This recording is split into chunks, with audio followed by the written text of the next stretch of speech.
El sistema penal nazi fue una herramienta cruel y meticulosamente diseñada para consolidar el poder del régimen y eliminar cualquier forma de oposición o resistencia. Desde el momento en que Adolf Hitler llegó al poder en 1933, el sistema judicial alemán se fue transformando progresivamente en un instrumento del partido nazi. La justicia dejó de ser un medio de garantía de derechos y pasó a servir como arma de protección del Estado totalitario y sus intereses ideológicos. Los primeros pasos de esta transformación comenzaron con la eliminación de jueces y fiscales considerados enemigos del Estado, muchos de ellos judíos o partidarios de partidos de oposición. Estos profesionales fueron despedidos, arrestados o obligados a exiliarse. En cambio, se nombraron jueces leales al partido nazi, asegurando que las decisiones judiciales estuvieran en consonancia con la ideología del régimen. La independencia del poder judicial quedó completamente eliminada y la noción de juicio justo dejó de existir.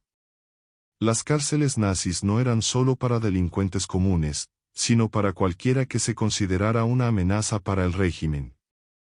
Entre los grupos más atacados se encontraban comunistas, socialdemócratas, sindicalistas, judíos, gitanos, homosexuales y testigos de Jehová.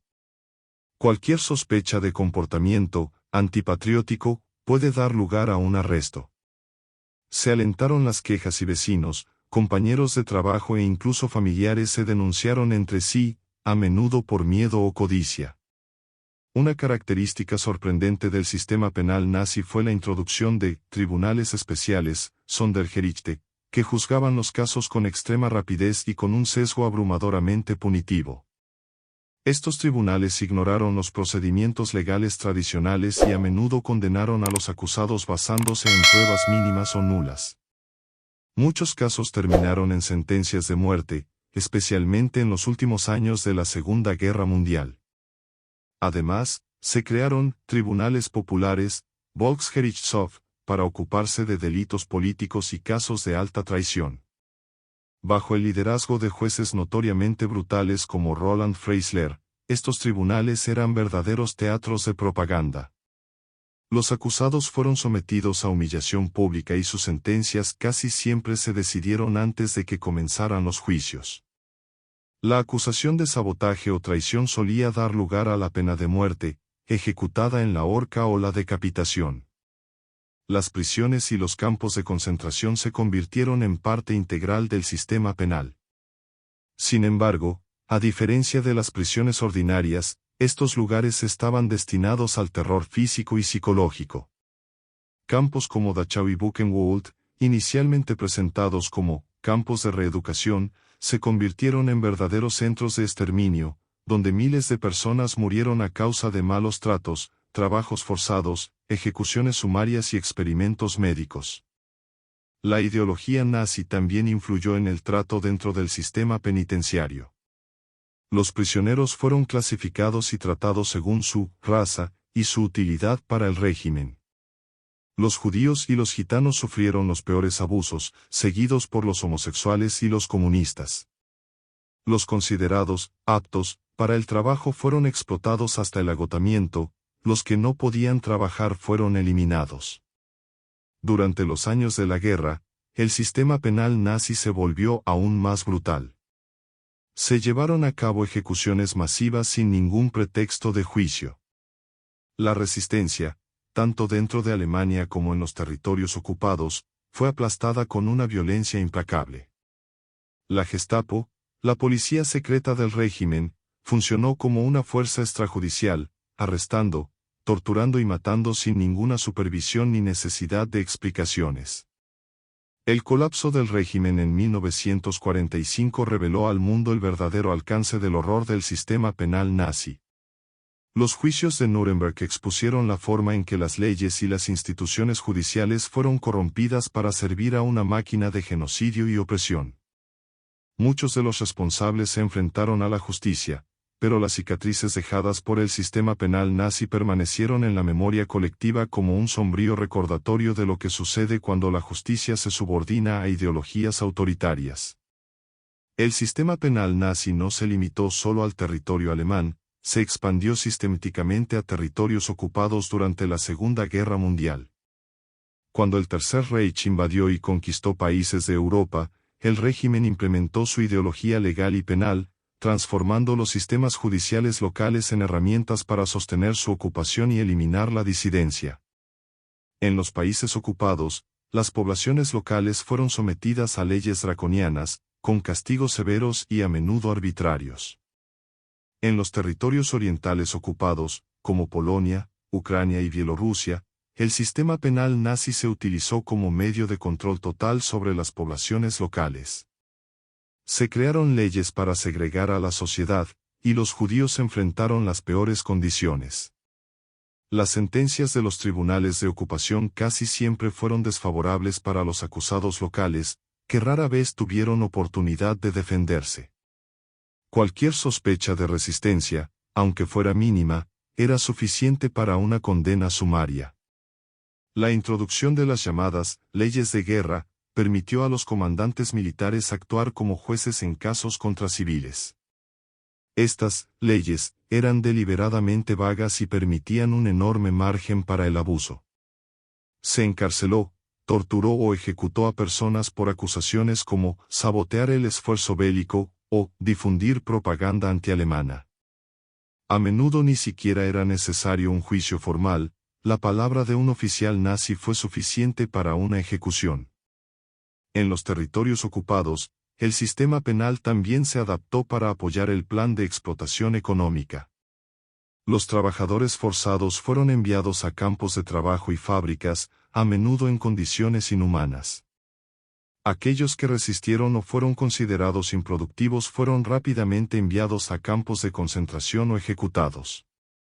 Este sistema legalizado de explotación era una parte integral de la maquinaria de guerra nazi, en la que millones de personas eran utilizadas como mano de obra esclava. Además, la creación de guetos en territorios ocupados, como el gueto de Varsovia, ejemplificó la brutalidad del sistema penal nazi. Los guetos se utilizaron como forma de segregación racial y castigo colectivo. Cualquier intento de fuga o desobediencia era castigado con ejecuciones públicas y los residentes vivían en condiciones de extrema pobreza y hambre. Estas zonas fueron, en la práctica, cárceles al aire libre, precursoras de deportaciones masivas a campos de exterminio. La Gestapo, que desempeñó un papel central en el sistema penal de Alemania, amplió sus operaciones a los territorios ocupados. La policía secreta nazi tenía amplios poderes para arrestar, torturar y ejecutar a sospechosos sin supervisión alguna. Se establecieron centros de detención e interrogatorios en las ciudades ocupadas, donde miles de personas fueron brutalizadas y asesinadas. En estas operaciones, la Gestapo a menudo trabajó en colaboración con las SS y otras organizaciones nazis, creando una red eficiente de represión. En los territorios ocupados también se crearon tribunales especiales, que ya funcionaban dentro de Alemania. Estos tribunales juzgaban casos políticos y penales con una eficiencia aterradora. A menudo los acusados eran condenados sin siquiera conocer los cargos ni tener acceso a una defensa. Las sentencias de muerte se ejecutaron rápidamente, a menudo como advertencia a la población local para que no resistiera el dominio nazi. El uso del sistema penal como herramienta de genocidio fue quizás el aspecto más oscuro de su funcionamiento. La implementación de las leyes de Nuremberg y la creación de una vasta red de campos de concentración y exterminio transformaron el sistema judicial nazi en un instrumento para eliminar a poblaciones enteras. Las deportaciones masivas de judíos, gitanos, comunistas y otros grupos a estos campos se justificaron con el pretexto del orden legal. Los trenes que transportaban prisioneros eran una extensión literal de esta justicia perversa. Incluso dentro de los propios campos de concentración había estructuras que simulaban un sistema penal. Los kapos, prisioneros elegidos para supervisar a otros reclusos, eran utilizados para mantener el orden y castigar las infracciones. Se organizaron tribunales simulados dentro de los campos, donde los prisioneros podían ser condenados a muerte por delitos menores como robar comida. Esta cruel estructura reforzó el control absoluto del régimen sobre sus prisioneros, destruyendo cualquier sentido de dignidad o esperanza. La brutalidad del sistema penal nazi alcanzó su punto máximo con la total integración entre las fuerzas de seguridad, el sistema judicial y los campos de concentración y exterminio. Cada engranaje de esta máquina represiva fue cuidadosamente coordinado para lograr el objetivo final del régimen, la eliminación de cualquier oposición política y la ejecución de un genocidio a escala industrial. Un aspecto fundamental de este proceso fue la creciente burocratización del sistema, que transformó crímenes horrendos en meros procedimientos administrativos. Los tribunales especiales y los tribunales populares siguieron funcionando como herramientas de propaganda y castigo ejemplar, pero la burocracia nazi también desempeñó un papel fundamental en las deportaciones masivas a campos de exterminio como Auschwitz, Treblinka y Sobibor. Las órdenes para estas deportaciones se emitieron, legalmente, con documentos detallados que especificaban cuántas personas serían enviadas y dónde. La precisión y frialdad de estos registros fueron un sello distintivo del sistema penal nazi. La logística de la deportación fue organizada por el Reichsbahn, el ferrocarril estatal alemán, que colaboró directamente con la Gestapo y las SS. Cada tren que llevaba prisioneros a los campos de concentración era un ejemplo de la completa deshumanización del sistema penal.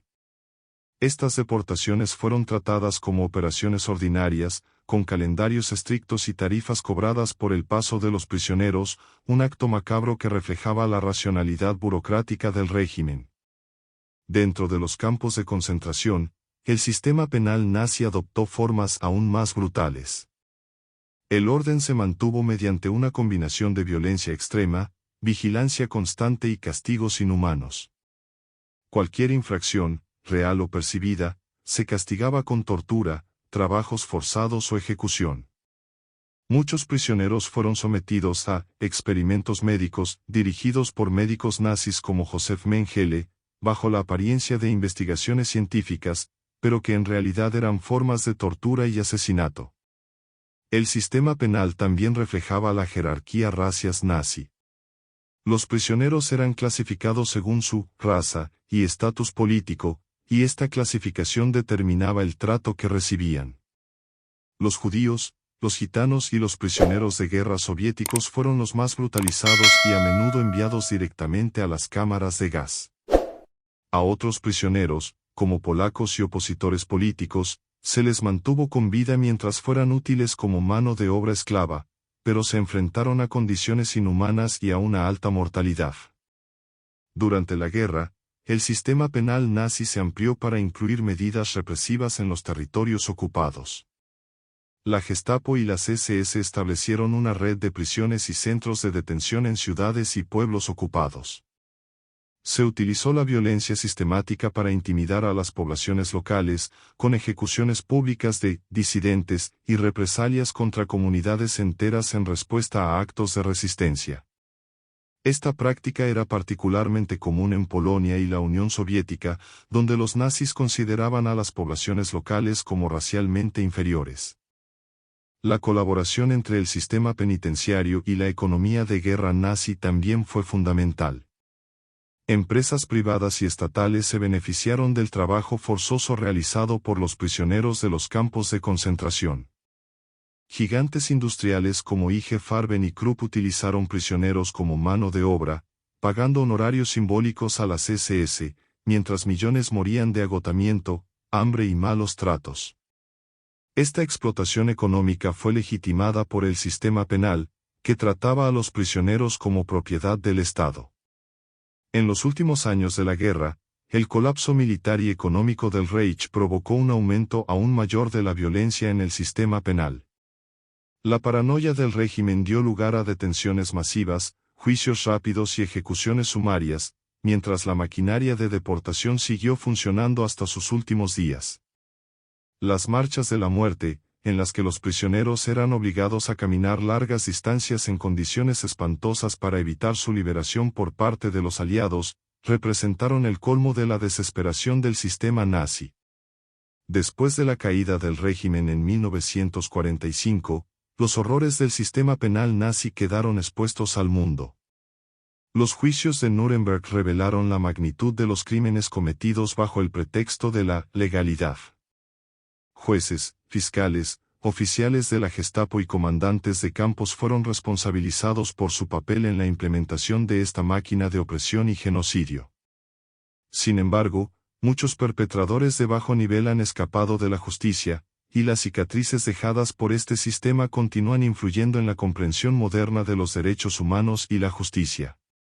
Los juicios de Nuremberg representaron un hito en la historia de la justicia internacional, pero también expusieron las complejidades y limitaciones de exigir responsabilidades a un régimen tan profundamente arraigado en una estructura de opresión y legalidad perversa. Entre 1945 y 1946, los principales líderes nazis fueron juzgados por el Tribunal Militar Internacional y muchos fueron condenados por crímenes de guerra, crímenes contra la humanidad y genocidio. Sin embargo, la vasta red de jueces, fiscales y funcionarios que sustentaron el sistema penal nazi a menudo evitó consecuencias importantes. La responsabilidad por los actos cometidos dentro del sistema penal a menudo quedaba diluida en medio de la burocracia. Muchos oficiales justificaron sus crímenes afirmando que simplemente estaban siguiendo órdenes, una defensa que en gran medida fue ignorada en Nuremberg pero que todavía utilizan miles de oficiales de nivel bajo y medio para escapar del escrutinio. Los documentos recuperados después de la guerra mostraron la meticulosidad con la que se registró cada acción, desde arrestos arbitrarios hasta ejecuciones masivas, pero identificar a culpables específicos fue un desafío en muchos casos. La estructura burocrática del sistema penal nazi también significó que muchos de los directamente responsables de administrar prisiones, campos y juicios estuvieran dispersos por toda Alemania y los países ocupados. Esto complicó los esfuerzos de justicia, especialmente cuando la Guerra Fría se afianzó y las potencias victoriosas priorizaron los intereses estratégicos sobre la búsqueda de justicia.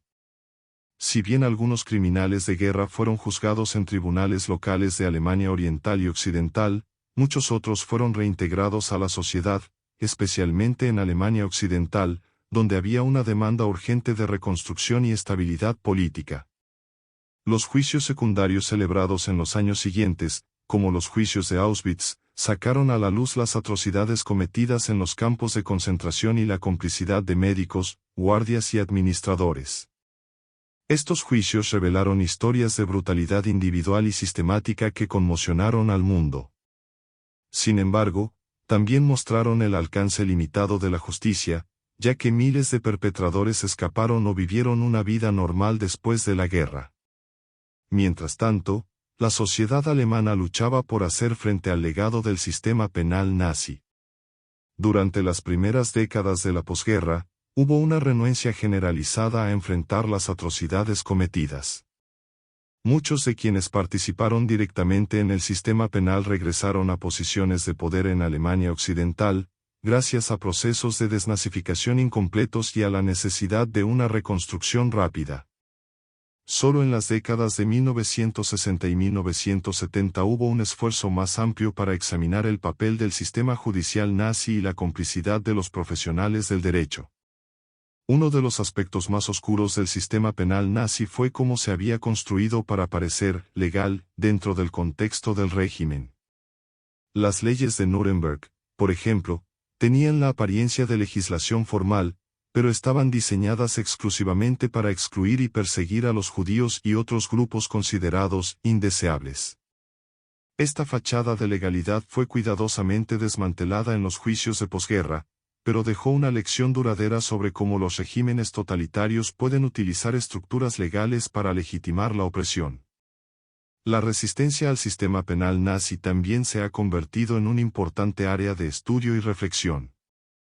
Grupos como la Rosa Blanca, que distribuyó folletos contra el régimen, y actos aislados de valentía por parte de abogados y jueces que intentaron desafiar el sistema, demostraron que había focos de oposición incluso dentro de la Alemania nazi.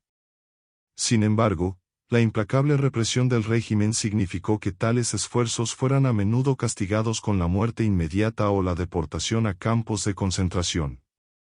Con el tiempo, el legado del sistema penal nazi se convirtió en un símbolo global de los peligros de la judicialización de la opresión y la supresión de los derechos humanos. La fundación de instituciones como la Corte Penal Internacional y la Declaración Universal de Derechos Humanos estuvo directamente influenciada por las lecciones aprendidas del Tercer Reich. El sistema penal nazi se estudia ahora como un sombrío ejemplo de cómo se puede corromper la ley para servir a fines autoritarios y genocidas. El castigo nazi para las personas que se negaron a luchar en la guerra fue severo y despiadado, lo que refleja la naturaleza autoritaria y militarista del régimen. La Alemania nazi, en su búsqueda de expansión territorial y supremacía racias, exigió obediencia absoluta de sus ciudadanos, y esto incluía un compromiso incondicional con el esfuerzo bélico. La negativa a ser reclutado o a cumplir órdenes militares se consideraba un acto de traición contra el Estado y el pueblo alemanes, castigado con violencia extrema. Desde el comienzo de la Segunda Guerra Mundial en 1939, el servicio militar obligatorio ha sido obligatorio para casi todos los hombres sanos en Alemania. Aquellos que se negaron a alistarse se enfrentaron a todo el peso del sistema penal nazi. En muchos casos, los individuos que resistieron fueron rápidamente clasificados como traidores o antipatrióticos, etiquetas que acarrearon consecuencias devastadoras. La Gestapo, la policía secreta nazi, desempeñó un papel central en la identificación y castigo de estos insubordinados. Los métodos de represión comenzaron con intimidación y amenazas, pero rápidamente escalaron hasta llegar a arrestos y torturas. Se utilizaron centros de detención y prisiones militares para encarcelar a quienes desobedecían. Durante los interrogatorios, las autoridades nazis pidieron confesiones e intentaron obligar a las personas a reconsiderar su posición. Para muchos, esto significó semanas o meses de tortura física y psicológica. Los tribunales militares nazis, conocidos por su brutalidad y falta de imparcialidad, eran responsables de juzgar los casos de deserción y negativa a realizar el servicio militar. Estos tribunales funcionaron como una extensión del aparato represivo del régimen, condenando rápidamente a los acusados basándose en pruebas mínimas o sin ninguna posibilidad de defensa. Las sentencias eran severas, la deserción generalmente conllevaba la pena de muerte, ejecutada por un pelotón de fusilamiento. La ejecución pública se utilizó como forma de disuadir a otros soldados o civiles de seguir el mismo camino. Para los nazis, la deserción o la negativa a servir no era solo un delito militar, fue un desafío directo a la ideología del régimen. Cualquier acto de resistencia individual se interpretaba como una amenaza al esfuerzo bélico colectivo y al control absoluto del partido sobre la población. Esto significó que incluso los familiares de los desertores sufrieron a menudo represalias. Los padres, hermanos o esposas podrían ser arrestados, enviados a campos de concentración o sometidos a vigilancia constante por parte de la Gestapo. Algunos grupos específicos enfrentaron penas aún más extremas por negarse a luchar, como los testigos de Jehová. Debido a sus convicciones religiosas, este grupo rechazó tanto el servicio militar como el juramento de lealtad a Adolf Hitler. El régimen nazi los consideraba enemigos del Estado y muchos miembros de la comunidad fueron arrestados, torturados y ejecutados. En los campos de concentración, los testigos de Jehová a menudo estaban marcados con triángulos morados, una clasificación que los distinguía como prisioneros religiosos. Fueron sometidos a trabajos forzados y, en muchos casos, asesinados por su resistencia pacífica.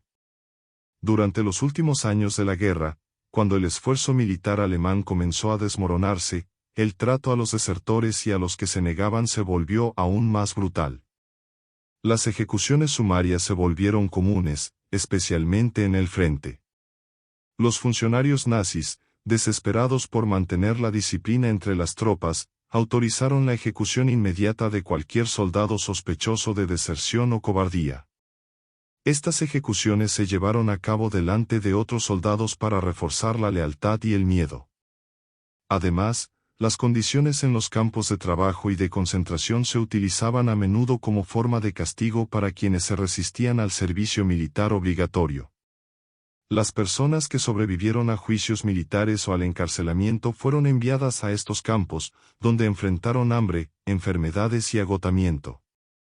Para el régimen, esta era una forma eficaz de eliminar a los disidentes y al mismo tiempo aprovechar al máximo su fuerza laboral.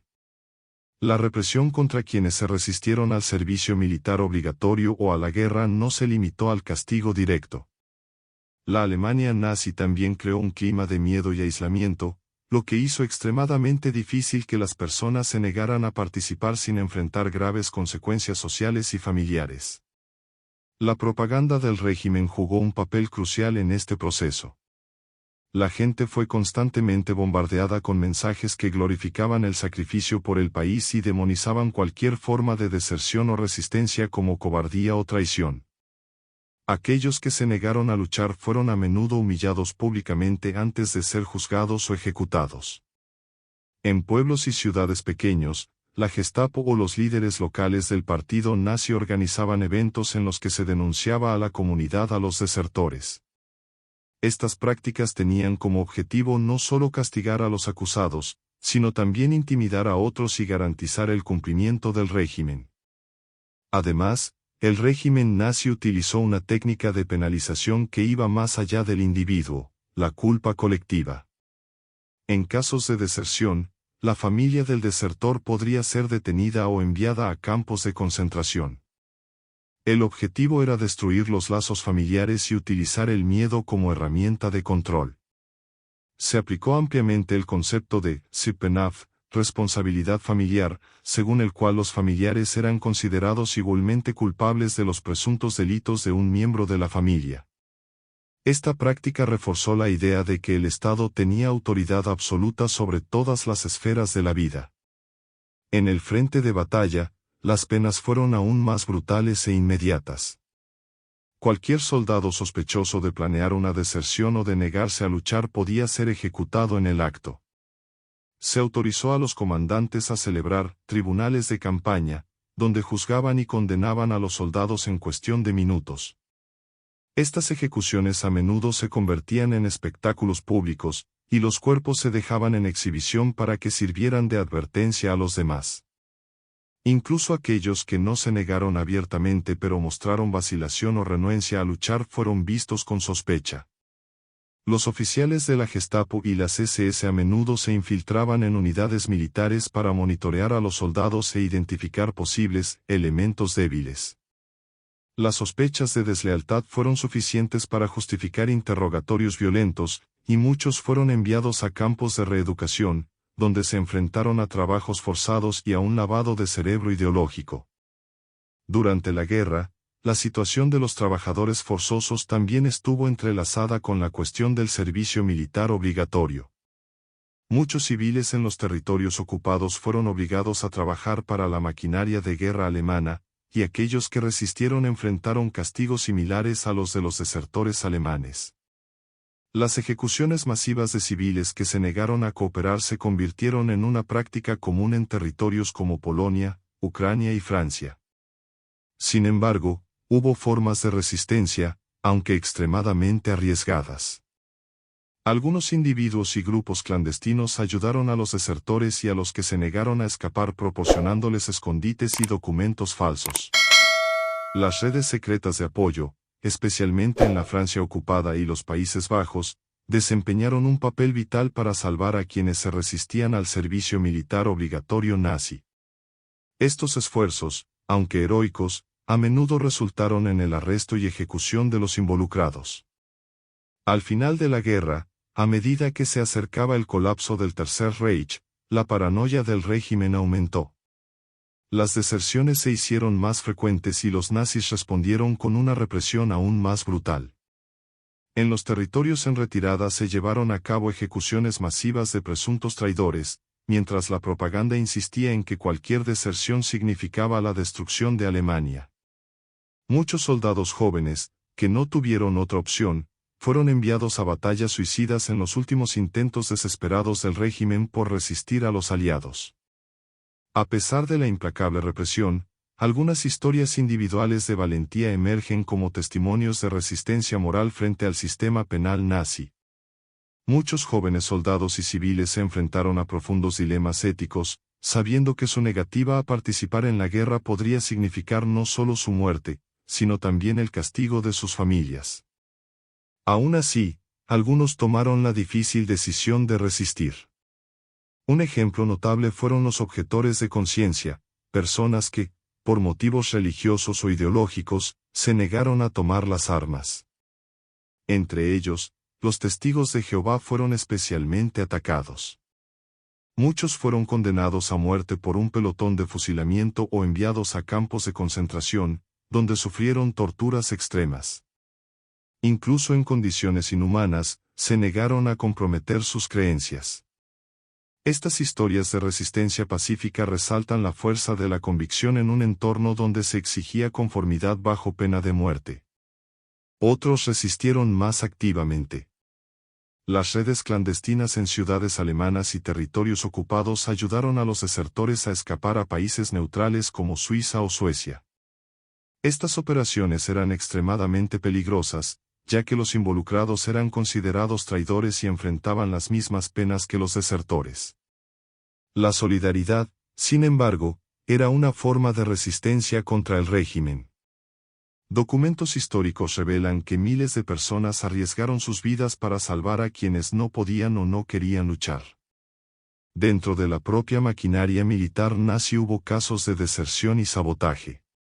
Los soldados que no estaban de acuerdo con la ideología del régimen a veces encontraban maneras de ayudar a las fuerzas aliadas o socavar los esfuerzos bélicos alemanes. Algunos simplemente abandonaron sus unidades y se escondieron en los bosques, mientras que otros utilizaron sus posiciones para recopilar y transmitir información a los enemigos del Reich.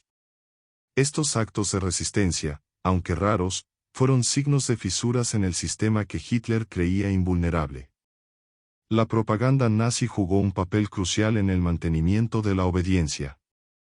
El Ministerio de Propaganda, dirigido por Joseph Goebbels, describió cualquier forma de deserción como una traición abominable, no solo al Führer, sino también al pueblo alemán.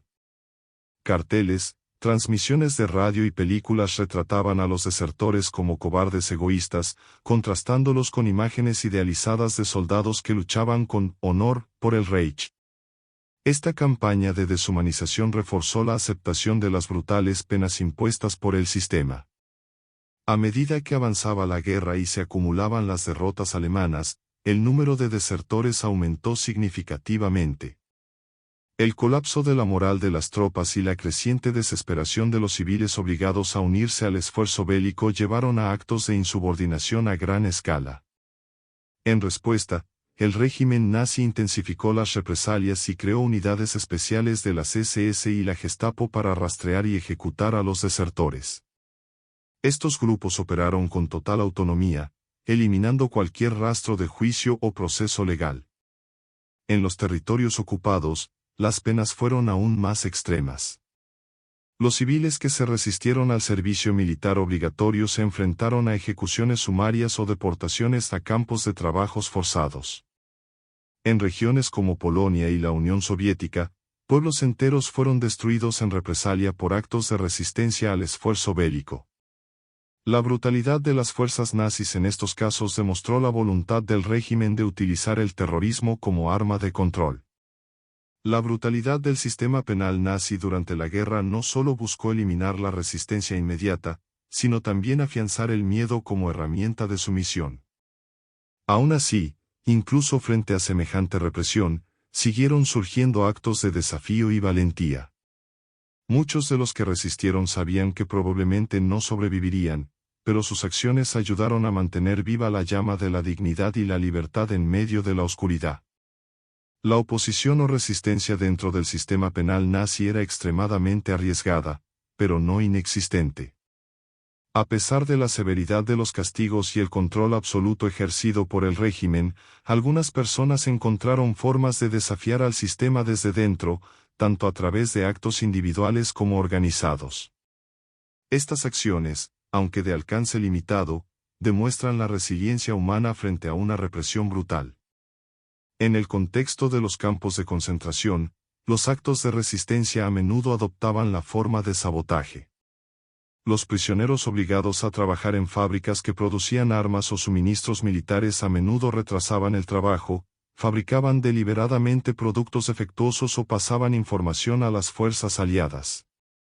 Por ejemplo, En Auschwitz, algunos prisioneros sabotearon deliberadamente la producción de piezas de aviones, arriesgando sus vidas para perjudicar el esfuerzo bélico alemán. Otro ejemplo notable de resistencia en los campos fue el levantamiento del Sonderkommando en Auschwitz en 1944. Estos prisioneros, obligados a operar las cámaras de gas y los crematorios, organizaron un levantamiento contra los guardias de las SS. Utilizando explosivos contrabandeados por prisioneras que trabajaban en fábricas cercanas, destruyeron uno de los crematorios. Aunque la revuelta fue aplastada y la mayoría de los involucrados fueron ejecutados, el acto sigue siendo un símbolo de resistencia en circunstancias casi imposibles. Dentro de las cárceles, la resistencia tomó diferentes formas. Algunos presos políticos, especialmente comunistas y socialdemócratas, organizaron redes clandestinas para compartir información y fortalecer la moral de los presos. Estas redes ayudaron a mantener la solidaridad entre los reclusos, a pesar de los intentos de los guardias de sembrar desconfianza y división. Los prisioneros a menudo participaban en formas menores de resistencia, como negarse a cooperar con los guardias o proteger a camaradas más vulnerables. Entre los propios empleados del sistema penal también hubo casos raros pero significativos de resistencia. Algunos jueces y abogados han intentado aprovechar las lagunas jurídicas para reducir las penas de los acusados o salvar a personas de la ejecución. Si bien estos esfuerzos fueron peligrosos y a menudo limitados, muestran que no todos dentro del sistema estaban completamente alineados con la ideología nazi. En algunos casos, los guardias de los campos de concentración o de prisiones ayudaron a los prisioneros a escapar, ya sea por empatía, corrupción o resentimiento contra el régimen. En los territorios ocupados, la resistencia contra el sistema penal nazi fue más visible. Los grupos de resistencia locales a menudo planeaban ataques para liberar a los prisioneros de las cárceles o interrumpir los juicios nazis. En países como Francia, Polonia y Dinamarca se llevaron a cabo audaces operaciones para rescatar a miembros de la resistencia o a saboteadores condenados. Aunque muchas de estas operaciones fueron arriesgadas y resultaron en represalias brutales, ponen de relieve la determinación de combatir el dominio nazi. Algunos abogados y defensores legales también desempeñaron papeles cruciales en la resistencia, especialmente en los primeros años del régimen, antes de que los nazis se apoderaran por completo del sistema judicial. Estos profesionales utilizaron argumentos jurídicos para impugnar la aplicación de las leyes de Nuremberg o para proteger a personas acusadas de traición. A medida que el control del régimen se hizo más estricto, muchos de estos abogados fueron arrestados o asesinados, pero sus acciones inspiraron a otros a continuar la lucha. Los movimientos clandestinos también encontraron formas creativas de resistencia dentro de las prisiones y campos. La circulación de literatura prohibida, mensajes codificados e incluso pequeñas formas de arte ayudaron a preservar la cultura y la dignidad de los prisioneros. Estas acciones, aunque aparentemente insignificantes, fueron una forma poderosa de desafiar la deshumanización sistemática impuesta por el régimen. Personas que no fueron eliminadas directamente por el régimen nazi, pero que aún sufrieron bajo el sistema penal, enfrentaron condiciones de vida insoportables y castigos severos que dejaron profundas cicatrices en sus vidas.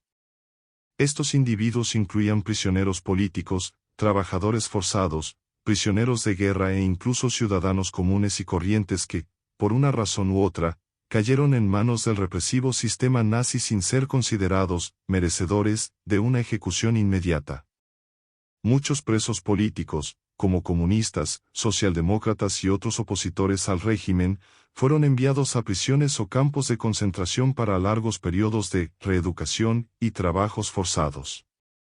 No fueron necesariamente marcados para ser ejecutados, pero vivieron bajo constante vigilancia, abuso físico y psicológico y condiciones inhumanas. El objetivo no era solo castigarlos sino también quebrar su voluntad y convertirlos en ejemplos vivos para disuadir cualquier forma de disidencia. Dentro de las cárceles, estas personas se enfrentaron a celdas hacinadas, mala higiene, comida insuficiente y abusos continuos por parte de los guardias. Además, a menudo fueron sometidos a brutales interrogatorios realizados por la Gestapo o las SS, que utilizaron la tortura para extraer confesiones o información sobre redes de resistencia.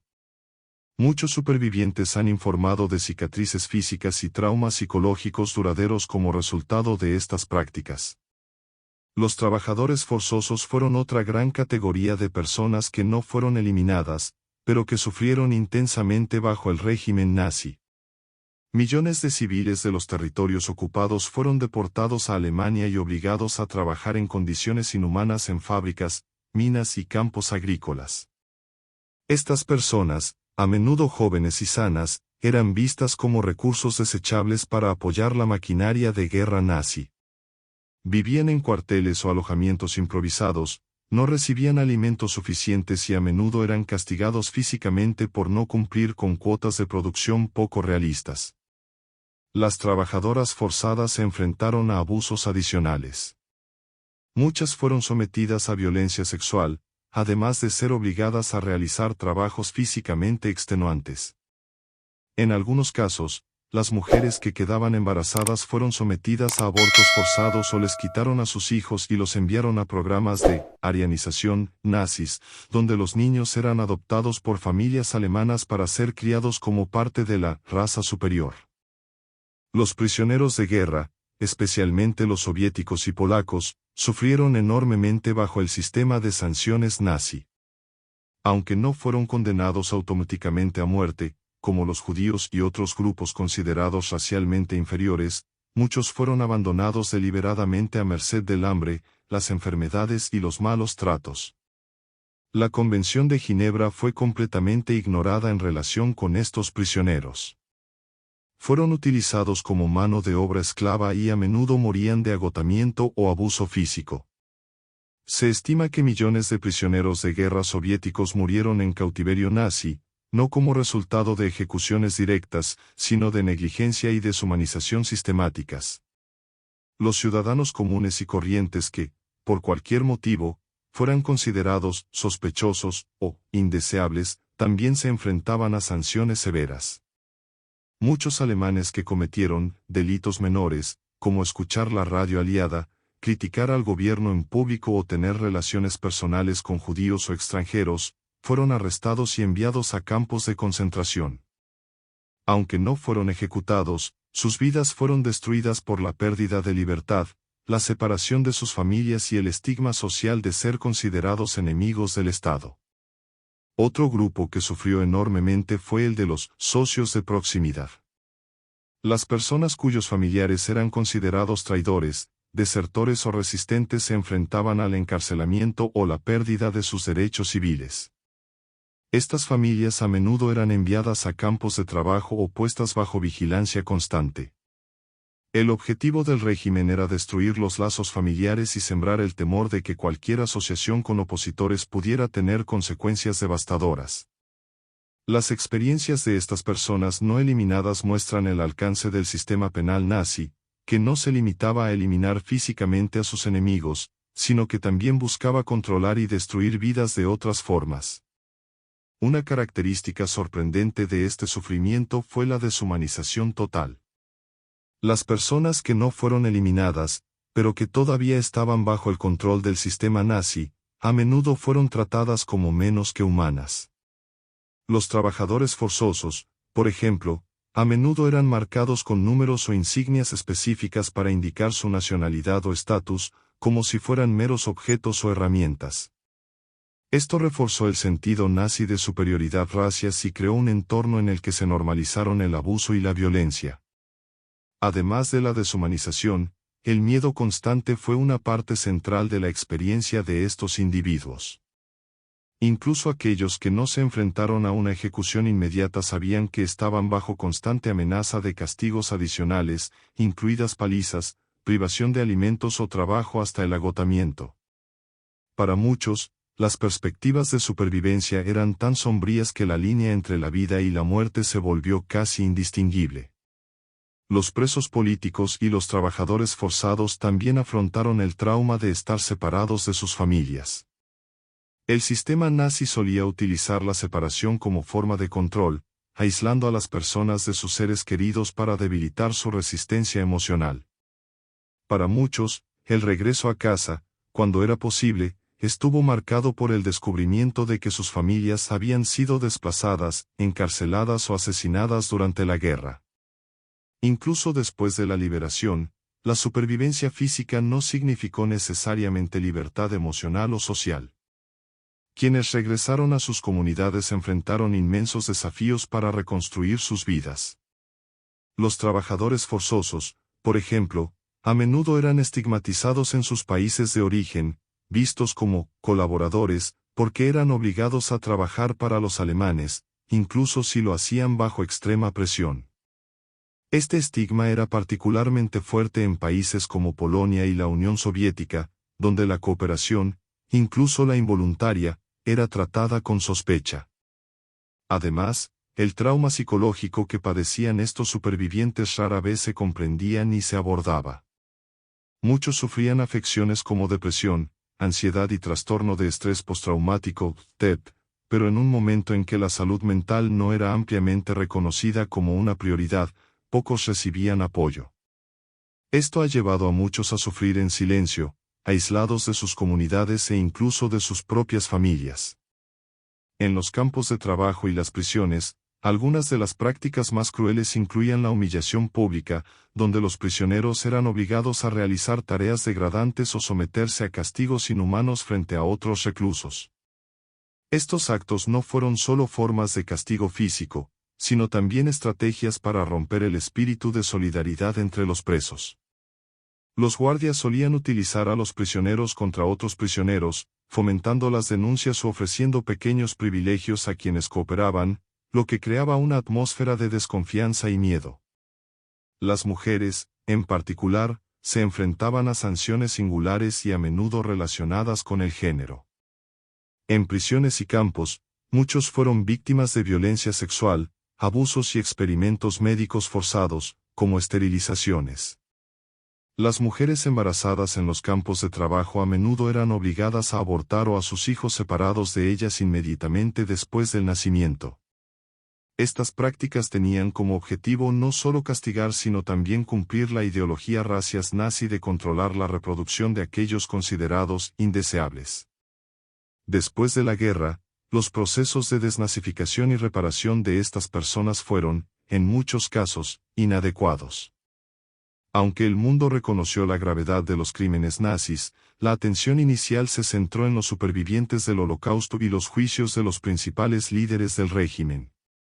Los supervivientes de otras formas de represión, como los trabajadores forzosos o los presos políticos no judíos, a menudo quedaron al margen de los debates sobre justicia y reconstrucción.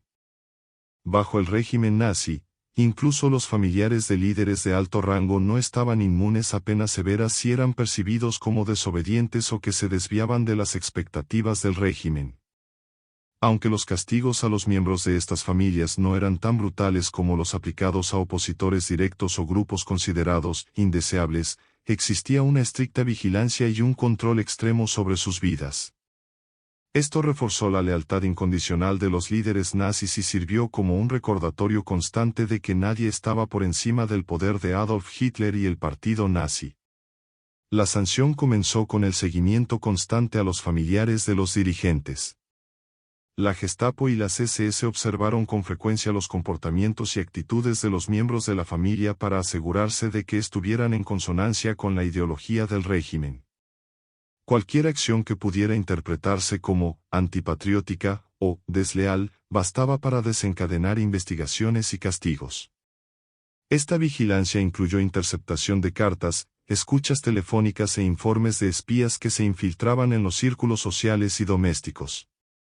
Si se encontraba a un miembro de la familia criticando al régimen, expresando dudas sobre las políticas nazis o desobedeciendo órdenes relacionadas con el partido, las consecuencias podrían ir desde el ostracismo social hasta medidas más drásticas.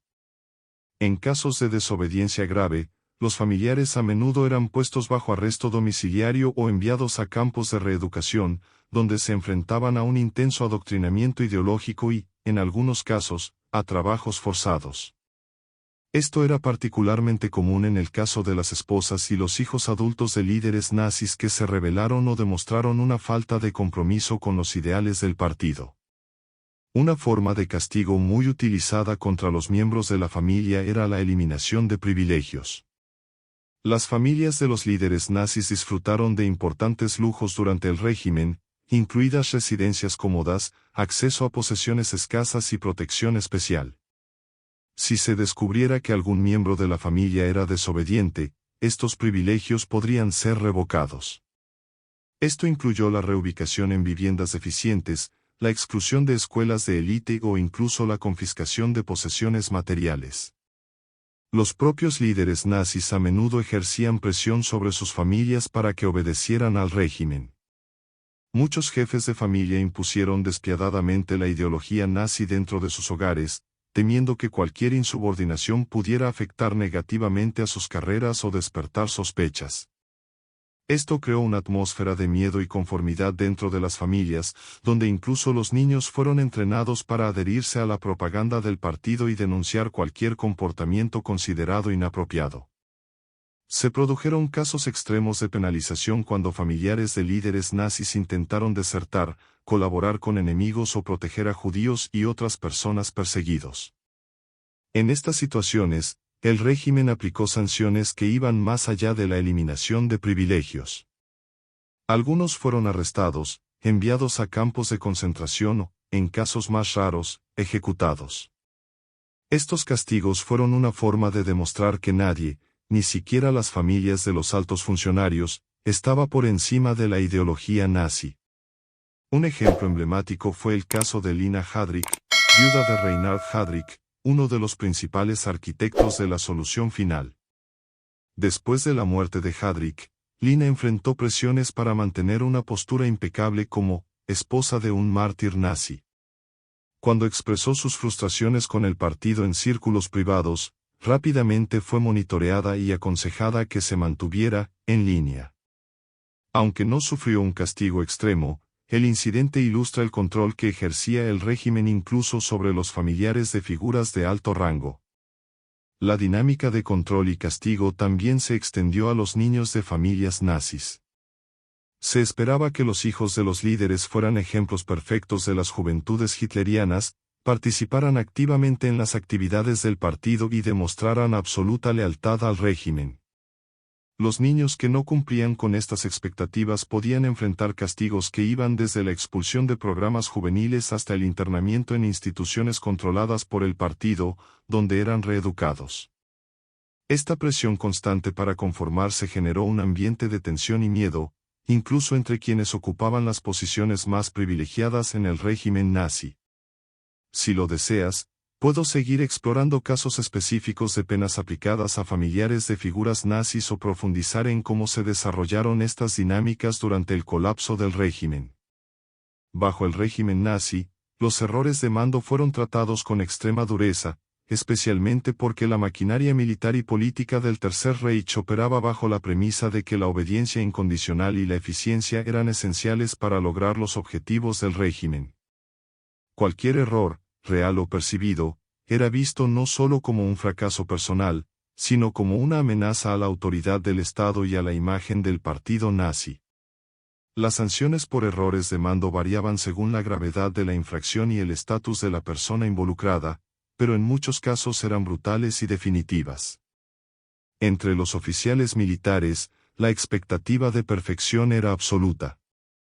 Los comandantes que no cumplían órdenes o cometían errores estratégicos se enfrentaban a juicios rápidos en tribunales militares.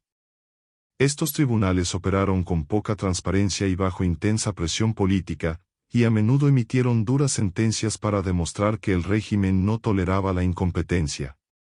La pena de muerte por pelotón de fusilamiento era un castigo común para los comandantes que perdían batallas cruciales, permitían deserciones masivas o no lograban sofocar revueltas en territorios ocupados. Los errores administrativos, como la mala gestión de los recursos o las fallas en la logística militar, también fueron tratados con seriedad. Los oficiales que no lograban los resultados esperados a menudo eran despojados de sus puestos, encarcelados o enviados al frente como soldados ordinarios, un castigo equivalente a la pena de muerte en muchos casos, dada la alta mortalidad entre las tropas de combate. En el sistema político, los líderes nazis que cometieron errores de mando, como no implementar políticas partidistas o reprimir movimientos de resistencia, enfrentaron un destino igualmente duro. La Gestapo y las SS vigilaron de cerca la lealtad y el desempeño de todos los miembros del partido nazi. Cualquier indicio de debilidad, incompetencia o desviación de la ideología oficial era suficiente para justificar un proceso interno. Estas investigaciones a menudo resultaron en expulsión del partido, encarcelamiento o, en casos extremos, ejecuciones disfrazadas de muertes en combate o suicidios. Adolf Hitler mantuvo un estricto control sobre la jerarquía de mando y esperaba una eficiencia absoluta de sus subordinados. Era conocido por despedir o degradar a funcionarios de alto rango que no cumplían con sus expectativas. Un ejemplo notable es el caso de varios comandantes militares durante la campaña rusa, quienes fueron destituidos de sus cargos luego de no lograr victorias decisivas. La paranoia de Hitler respecto a la traición o las conspiraciones dentro de su propio equipo también le llevó a severos castigos. Los agentes que expresaban críticas, incluso de forma velada, a menudo eran despedidos y puestos bajo vigilancia o acusados de sabotaje. El sistema penal nazi también aplicó culpa colectiva por errores de mando que resultaron en fracasos importantes, como derrotas en el campo de batalla o desorganización administrativa. Si una unidad militar, por ejemplo, fracasaba en una operación, el comandante no era el único castigado, sus subordinados directos también podrían enfrentar represalias. Estas incluyeron descensos de categoría, recortes de suministros esenciales y, en casos extremos, ejecuciones masivas para restaurar la disciplina. Incluso entre los propios oficiales de las SS, una organización conocida por su feroz lealtad al régimen, la tolerancia al error era mínima. Heinrich Himmler, jefe de las SS, supervisó personalmente el castigo de los comandantes que no cumplían con sus deberes. Algunos fueron enviados a campos de trabajos forzados, mientras que otros simplemente fueron eliminados silenciosamente para evitar que sus errores mancharan la reputación de la organización. En la administración civil, los errores de mando también podrían dar lugar a castigos severos. Los funcionarios que no implementaron las políticas raciales o económicas del régimen enfrentaron investigaciones por sabotaje o incompetencia. Muchos fueron reemplazados inmediatamente y enviados a campos de trabajo o prisiones. La presión para satisfacer las demandas de producción y eficiencia fue especialmente alta en las fábricas y oficinas administrativas que contribuyeron al esfuerzo bélico. Los directivos que no podían alcanzar los objetivos a menudo desaparecían sin explicación, lo que reforzaba el clima de miedo. En los territorios ocupados, los errores de mando cometidos por gobernadores o funcionarios responsables de mantener el orden fueron tratados con aún mayor severidad. Cualquier insurrección o movimiento de resistencia se consideraba un reflejo directo de fallas de liderazgo, y los responsables a menudo eran ejecutados o destituidos de sus cargos en desgracia. En casos extremos, se aplicaron castigos colectivos a la región bajo su control, como represalias violentas contra civiles, para restaurar el honor del régimen. Este sistema de penalización, basado en el miedo, la represión y la obediencia ciega, erosionó la confianza y la moral entre los propios líderes y funcionarios nazis. Muchos vivían en una paranoia constante, temiendo que errores menores o fallos circunstanciales pudieran conducirles a la ruina. Este entorno también fomentó la denuncia interna y la traición, ya que los funcionarios a menudo buscaban culpar a otros por no proteger sus propias posiciones. El sistema penal nazi fue una herramienta central en el proyecto totalitario del Tercer Reich, y sirvió como mecanismo de represión, control social y genocidio a una escala sin precedentes. Era un reflejo directo de la ideología nazi, que subyugaba los principios de justicia a la voluntad del partido y de Adolf Hitler, utilizando la ley como arma para reprimir a los oponentes y perpetuar una jerarquía racial impuesta por el régimen. Desde tribunales amañados hasta ejecuciones sumarias, el sistema penal nazi funcionó con una eficiencia aterradora, eliminando cualquier forma de resistencia u oposición. Aquellos que no fueron asesinados sufrieron inmediatamente castigos que destruyeron sus vidas de otras maneras, prisiones inhumanas, trabajos forzados, aislamiento social y persecución continua. La deshumanización no fue solo una consecuencia de las políticas nazis, sino su objetivo deliberado. Incluso entre los miembros del régimen, la pena por errores o desobediencia demostraba la naturaleza despiadada del Tercer Reich. La exigencia de lealtad absoluta y la severidad de los castigos crearon un clima de miedo constante que impregnó todos los niveles de la sociedad alemana. La paranoia y el terror fueron las principales herramientas para asegurar que el sistema siguiera funcionando, incluso cuando sus contradicciones internas y su proyecto de destrucción global comenzaron a desintegrarse. El legado del sistema penal nazi sigue siendo uno de los capítulos más oscuros de la historia moderna. Mostró cómo la corrupción de las leyes y las instituciones de justicia puede utilizarse para legitimar la opresión y el genocidio, cuando se guía por una ideología que deshumaniza y elimina cualquier noción de derechos individuales. El colapso del Tercer Reich reveló las atrocidades cometidas bajo ese sistema y dio lugar a juicios históricos que sentaron importantes precedentes para el derecho internacional y los derechos humanos. Aún así, muchas de las lecciones sobre los peligros de judicializar la opresión siguen siendo relevantes.